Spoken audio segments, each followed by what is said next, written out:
Hello everyone, welcome back to the channel. Today I'll show you guys how to delete messages on Messenger. First, open Messenger on your mobile device.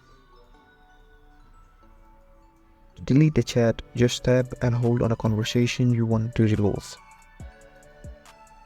After holding it, you'll see a menu pop up. Tap on More. From there, tap on Remove.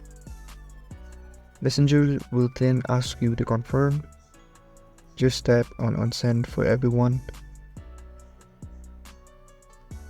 And it's gone.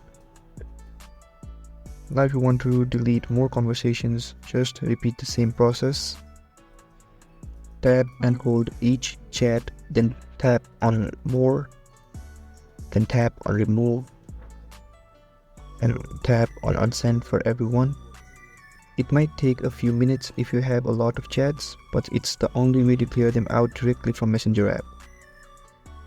And that's it. Now you know how to delete conversations on Messenger from your phone. If this video helped you, give it a thumbs up and hit that subscribe button for more tips. Let me know in the comments if there's anything else you'd like help with. Thanks for watching and I'll see you next time.